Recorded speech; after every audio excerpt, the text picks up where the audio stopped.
Vancouver in 2025-2026 eats like a city that's still negotiating who gets to be authentic, who gets to be elevated, and who gets to be seen. On any given weekend, you can line up for charcoal-grilled, heritage-driven Southeast Asian flavors, then finish the night with a Japanese technique applied to Pacific Northwest ingredients, without ever feeling like you've left Vancouver's culinary home base.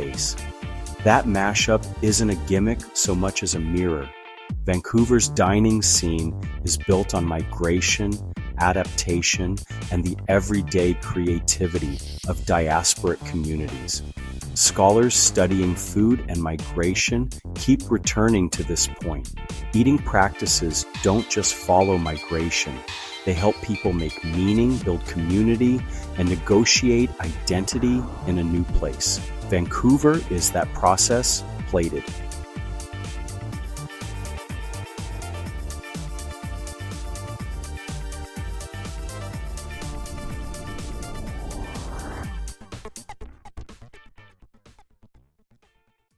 What's different in 2025 is how visible the fusion plus representation conversation has become, partly because major tastemakers are naming it directly.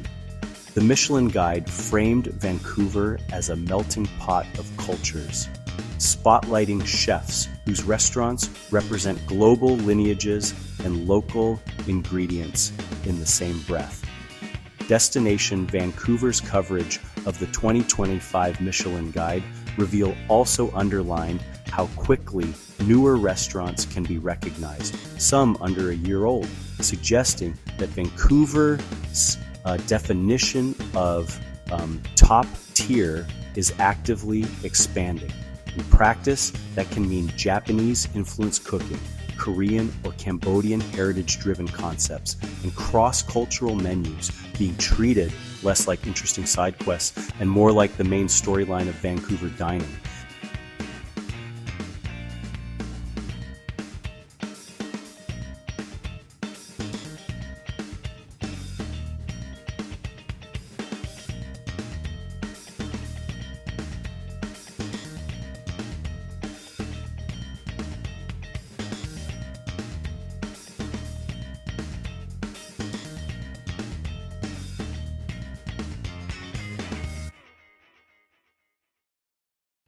But fusion in Vancouver isn't one thing. Sometimes it's diasporic continuity, people cooking the way their families have always cooked, blending techniques and spice profiles because that blend is the tradition. Vancouver's long-running Indo-Chinese examples. Chinese techniques filtered through Indian spice logic show how fusion can be a lived reality rather than a marketing decision. Other times, fusion is intentional experimentation. Chefs borrowing across cuisines to create something new, often paired with BC seafood, seasonal produce, and minimalist West Coast presentation. An aesthetic that plays well with Michelin-era fine dining narratives.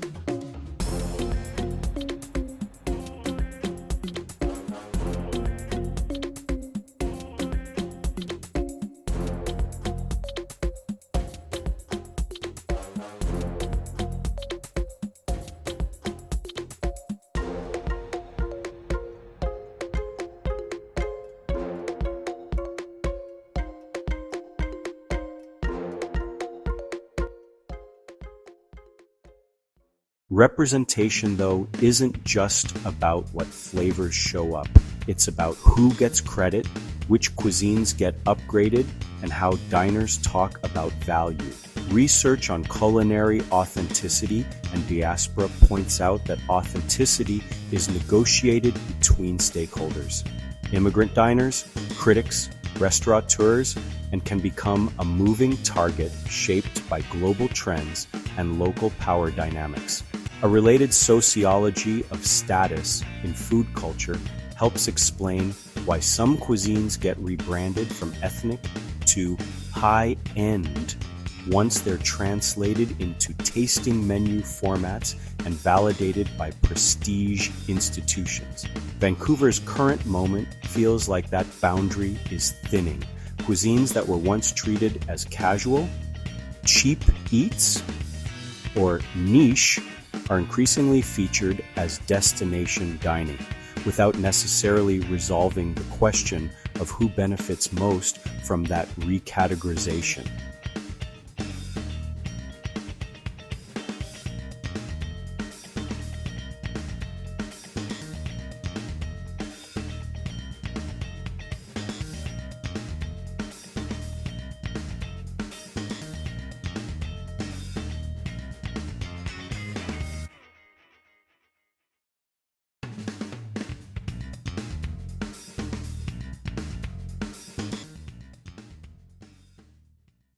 That tension shows up loudest during festival season, when the city tries to tell a coherent story about itself.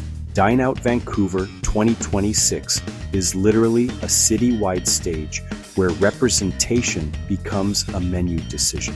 Hundreds of restaurants, fixed price points, and special menus from Michelin-recognized spots, an accessible gateway for diners who want to sample the city's global range without committing to full tasting menu prices. Festival framing matters. It can widen curiosity and redistribute attention beyond the usual hot neighborhoods, but it can also compress complex cultural cuisines into best bites narratives that travel fast and shallow.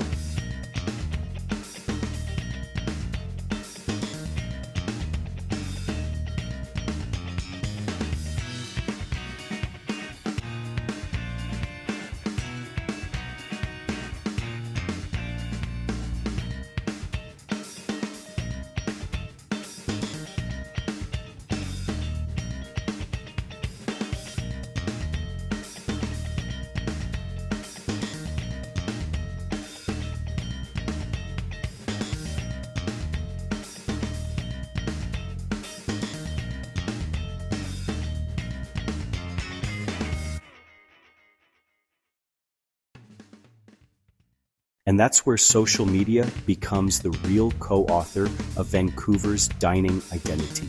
In 2025, popular local food creators, accounts like A Vancouver Foodie and ISVi, don't just review restaurants, they shape what diners consider worth trying, worth lining up for, and worth calling iconic. Food discovery now often begins as a reel. 12 seconds of steam, crunch, sauce pour, and a caption like, "Run, don't walk." This changes representation in two ways. First, it amplifies smaller cuisines and newer operators faster than legacy media ever could. Second, it rewards camera-ready fusion, bold visuals, cross-cultural mashups, and concise narratives, because that's what the algorithm can digest. Globally, the restaurant industry is already talking about how constant content creation is becoming a survival skill. Vancouver is living that shift in real time.